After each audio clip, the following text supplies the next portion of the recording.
मुसलमानों के खिलाफ में हमेशा जहर उगलने और दोस्त समाज में नफरत के बीज पैदा करने वाले शरपसंद लीडर राजा सिंह के नांदेड़ के बिलोली में दाखिले के खिलाफ में पाबंदी आयद करने का मुतालबा वंचित बहुजन अगाड़ी के रियासती तर्जुमान फारूक अहमद और इनकी दिगर रुफ़ा की जानिब से ज़िला कलेक्टर और ज़िला एसपी को एक मेमोरेंडम पेश करते हुए किया गया था, जिस पर ज़िला इंतज़ामिया ने तेलंगाना के मुतनाज़ा लीडर एमएलए राजा सिंह के नांदेड़ के बिलोली में दाखिले पर पाबंदी आयद की थी। वंचित बहुजन अगाड़ी के मौसर नुमाइंदगी के सबब ही मुतनाज़ा लीडर राजा सिंह की बिलोली में दाखिले पर रोक लगाई गई, जिस पर आज वंचित बहुजन अगाड़ी के रियासती तर्जुमान फारूक अहमद ने ज़िला पुलिस महकमा व ज़िला इंतज़ामिया का शुक्रिया अदा किया। इस मौके पर वंचित बहुजन अगाड़ी के रियासती तर्जुमान फारूक अहमद ने मीडिया से मुखातिब होकर कुछ यूँ मालूमात दी। राजा सिंह नाम के एक तेलंगाना के विधायक है, आमदार है, और वो प्रोवोकिंग लोगों को भड़काने वाली तकरीर करते हैं और उनके महाराष्ट्र के अंदर पिछले 2-3 महीने में कई जगह पे उनके तकरीरों से कानून व्यवस्था बिगड़ी है, दंगे हुए हैं, इसलिए उनके ऊपर मामले भी दर्ज हो गए, एफआईआर दाखिल हुई। नांदेड़ में अभी हम देखते हैं कि भीम जयंती का बड़ा उत्साह के साथ में भीम जयंती नांदेड़ ज़िले में मनाई जाती है और पूरे महाराष्ट्र, पूरे दुनिया में माह रमज़ान का मुबारक महीना है और रमज़ान के महीने में रोज़े चल रहे हैं और ईद की तैयारियां चल रही है। ऐसे माहौल में अपने नांदेड़ ज़िले के अंदर कानून व्यवस्था को बिगाड़ने की कोशिशें, साजिशें अगर हो रही है तो उसको रोकने का काम प्रशासन का है। इसलिए हमने पुलिस प्रशासन और ज़िला प्रशासन से अदबन गुजारिश की थी कि वो राजा सिंह को नांदेड़ में आने से रोका गया है। हमारा विरोध कोई रामनवमी को या किसी जुलूस को बिल्कुल नहीं था। लोकशाही के अंदर सभी धर्म जाति को अपना अपना है। हमारा ये कहना है कि ऐसे भड़काऊ तकरीर करने वालों को रोका जाए, जिसके ऊपर ऑलरेडी एफआईआर दाखिल हुई है और पुलिस प्रशासन ने और ज़िला प्रशासन ने संजीदगी से लिया और अपने तरीक़ों से उन्होंने राजा सिंह को बिलोली में आने से रोका। इसलिए मैं ज़िला प्रशासन का और पुलिस प्रशासन का शुक्रिया अदा करता हूँ। सवाल अब वहाँ पे कि सुलेमान साहब है कांग्रेस के लीडर, कांग्रेस को गुलामों की आदत है और सुलेमान सेठ जो है वो बागी इंसान है और जज्बाती इंसान है, कौम का दर्द रखता है और वहाँ कांग्रेस में गुलामी का कल्चर है और ये गुलामी पसंद नहीं है, इसलिए बार बार मुश्किल आ रही है। सुलेमान साहब को मैं आपके ज़रिए करता हूँ कि शेर को संभालना हर एक के बस की बात नहीं है। कहाँ वो सर्कस में जाके सलाम ठोकरे निकलो, उसके बाहर आ जाओ। वंचित बहुजन आघाड़ी में शेरों की जमात इधर है, इसलिए सुलेमान साहब से मेरी गुजारिश है कि वहाँ रहोगे तो जलील होगे, जैसे जेल में डाल दिए ना, यही करेंगे और यही करते हैं, इनके ही पार्टी के लोग करते हैं इनके, इसलिए वो उनके पार्टी का अंदरूनी मामला है। लेकिन पुलिस का मैं निषेध करता हूं कि सुलेमान सेठ के वक्तव्य में कहीं पर भी कोई ऐसा बयान नहीं था जिससे मुस्लिम नौजवानों को या किसी को दंगा भड़काने के जैसा कुछ बयान ही नहीं था। उन्होंने कहा कि अगर ऐसी दंगल हो गई तो वो पूरे ज़िले के लिए, महाराष्ट्र के लिए अच्छी बात नहीं है, इसलिए और राजा सिंह को रोकने के लिए निवेदन देने को जाना है। गलत क्या था उसमें? तो गलत कार्रवाई हुई है। मैं पुलिस की कार्रवाई का निषेध करता हूँ और मुझे उम्मीद है कि अभी इस वक्त जो नांदेड़ के पुलिस अधीक्षक हैं, एसपी साहब हैं, वो बड़े कड़े तौर पर कानून का और कर्तव्य ड्यूटी अपनी निभा रहे हैं। बहुत अच्छा लॉ एंड ऑर्डर रखने की बड़ी कोशिश कर रहे हैं, क्योंकि पिछले हम देखें 5-6 सालों में बहुत माहौल नांदेड़ का ख़राब हुआ है। नांदेड़ के अंदर हम देख रहे हैं कि कानून की धज्जियाँ उड़ाई जाती है, फायरिंग होती है, रिवॉल्वर निकाले जाते हैं। महाराष्ट्र में सबसे ज़्यादा रिवॉल्वर के केसेस, मुझे लगता है कि पिछले 3 महीनों में 9 मामलात में 17 बंदूकें जब्त हुई है। ये एसपी साहब का स्टेटमेंट है।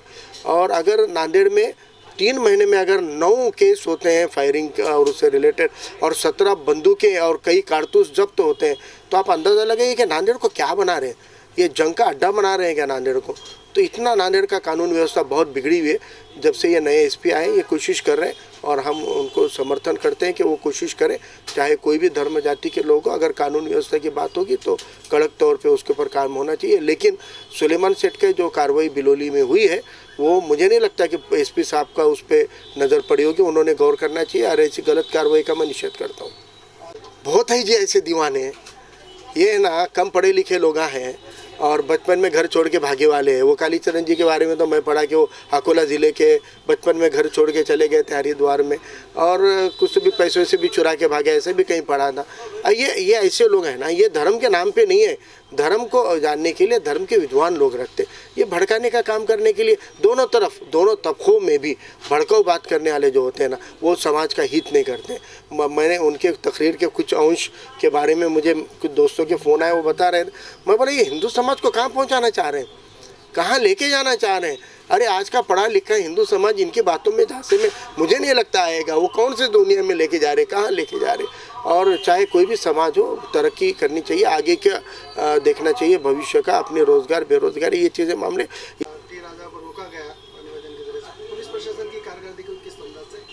मैंने तो शुक्रिया अदा किया है पुलिस प्रशासन का, जिला प्रशासन का। पुलिस को सब समझता है जी, पुलिस को भी दिखता है, सब मालूम है उनको भी क्या हो रहा है। पुलिस सो मोटो भी करती है। अभी परभनी ज़िले में मामला हुआ, एक सियासी आदमी ने वो बच्चों को मामला दर्ज करने से मना कर दिया था, लेकिन मैं मुबारकबाद देता हूँ परभनी के सुप्रिंटेंडेंट ऑफ पुलिस को। उन्होंने सो मोटो कंप्लेंट ली और अरेस्ट किया आरोपियों को। पुलिस अपना काम करती है, पुलिस अपना काम अच्छे से निभाती है। पुलिस के ऊपर प्रेशर डालने का काम नहीं करना चाहिए। हमने पुलिस को खाली यही अवेयर किया था कि राजा सिंह आने वाले, आपकी इत्तला में नहीं होगा तो भाई इन पे इतने इतने मामला जाए और कानून व्यवस्था ना बिगड़े, इसके लिए आप बंदोबस्त करो। क्योंकि ईद का और भीम जयंती के माहौल के अंदर फालतू कुछ घटनाएं न घटे, सब लोग अपने हर्षोल्लास से अपनी अपनी ईद और खुशियों को मनाएं। इसलिए और जिला प्रशासन ने, पुलिस प्रशासन ने गंभीरता से लिया, इसलिए फिर से मैं उनका शुक्रिया अदा करता हूँ। की जमात इधर है, इसलिए सुलेमान साहब से मेरी गुजारिश है कि वहाँ रहोगे तो जलील होगे। जैसे जेल में डाल दिया ना, यही करेंगे और यही करते हैं, इनके ही पार्टी के लोग करते हैं इनके, इसलिए वो उनका पार्टी का अंदरूनी मामला है। लेकिन पुलिस का मैं निषेध करता हूं कि सुलेमान सेठ के वक्तव्य में कहीं पर भी कोई ऐसा बयान नहीं था जिससे मुस्लिम नौजवानों को या किसी को दंगा भड़काने के जैसा कुछ बयान ही नहीं था। उन्होंने कहा कि अगर ऐसी दंगल हो गई तो पूरे ज़िले के लिए, महाराष्ट्र के लिए अच्छी बात नहीं है, इसलिए और राजा सिंह को रोकने के लिए निवेदन देने को जाना है। गलत क्या था उसमें, तो गलत कार्रवाई हुई है। मैं पुलिस की कार्रवाई का निषेध करता हूँ और मुझे उम्मीद है कि अभी इस वक्त जो नांदेड़ के पुलिस अधीक्षक हैं, एसपी साहब हैं, वो बड़े कड़े तौर पर कानून का और कर्तव्य ड्यूटी अपनी निभा रहे हैं। बहुत अच्छा लॉ एंड ऑर्डर रखने की बड़ी कोशिश कर रहे हैं, क्योंकि पिछले हम देखें 5-6 सालों में बहुत माहौल नांदेड़ का ख़राब हुआ है। नांदेड़ के अंदर हम देख रहे हैं कि कानून की धज्जियाँ उड़ाई जाती है, फायरिंग होती है, रिवॉल्वर निकाले जाते हैं। महाराष्ट्र में सबसे ज़्यादा रिवॉल्वर के केसेस, मुझे लगता है कि पिछले 3 महीनों में 9 मामलात में 17 बंदूकें जब्त हुई है। ये एसपी साहब का स्टेटमेंट है। और अगर नांदेड़ में 3 महीने में अगर 9 केस होते हैं फायरिंग और उससे रिलेटेड और 17 बंदूकें और कई कारतूस जब्त होते हैं, तो आप अंदाज़ा लगाइए कि नांदेड़ को क्या बना रहे हैं, ये जंग का अड्डा बना रहे हैं क्या नांदेड़ को। तो इतना नांदेड़ का कानून व्यवस्था बहुत बिगड़ी हुई है। जब से ये नए एसपी आए, ये कोशिश कर रहे हैं और हम उनको समर्थन करते हैं कि वो कोशिश करें, चाहे कोई भी धर्म जाति के लोग हो। अगर कानून व्यवस्था की बात होगी तो कड़क तौर पे उसके ऊपर काम होना चाहिए। लेकिन सुलेमान सेठ के जो कार्रवाई बिलोली में हुई है, वो मुझे नहीं लगता कि एसपी साहब का उस पर नज़र पड़ी होगी। उन्होंने गौर करना चाहिए और ऐसी गलत कार्रवाई का मैं निषेध करता हूँ। बहुत है जी ऐसे दीवाने, ये ना कम पढ़े लिखे लोग हैं और बचपन में घर छोड़ के भागे वाले हैं। वो कालीचरण जी के बारे में तो मैं पढ़ा कि वो अकोला ज़िले के बचपन में घर छोड़ के चले गए थे हरिद्वार में, और कुछ भी पैसों से भी चुरा के भागे, ऐसे भी कहीं पढ़ा था।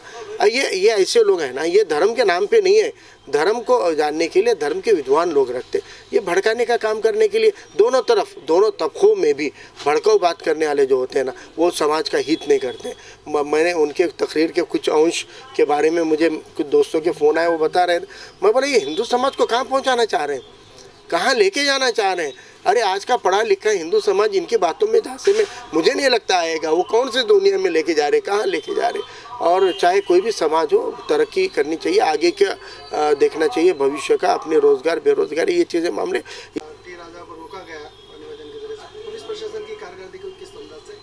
मैंने तो शुक्रिया अदा किया है पुलिस प्रशासन का, जिला प्रशासन का। पुलिस को सब समझता है जी, पुलिस को भी दिखता है, सब मालूम है उनको भी क्या हो रहा है। पुलिस सो मोटो भी करती है। अभी परभनी ज़िले में मामला हुआ, एक सियासी आदमी ने वो बच्चों को मामला दर्ज करने से मना कर दिया था, लेकिन मैं मुबारकबाद देता हूँ परभनी के सुप्रिंटेंडेंट ऑफ पुलिस को। उन्होंने सो मोटो कंप्लेंट ली और अरेस्ट किया आरोपियों को। पुलिस अपना काम करती है, पुलिस अपना काम अच्छे से निभाती है। पुलिस के ऊपर प्रेशर डालने का काम नहीं करना चाहिए। हमने पुलिस को खाली यही अवेयर किया था कि राजा सिंह आने वाले, आपकी इत्तला में नहीं होगा तो भाई इन पे इतने मामला जाए और कानून व्यवस्था ना बिगड़े, इसके लिए आप बंदोबस्त करो। क्योंकि ईद का और भीम जयंती के माहौल के अंदर फालतू कुछ घटनाएं न घटे, सब लोग अपने हर्षोल्लास से अपनी अपनी ईद और खुशियों को मनाएं। इसलिए और जिला प्रशासन ने, पुलिस प्रशासन ने गंभीरता से लिया, इसलिए फिर से मैं उनका शुक्रिया अदा करता हूँ।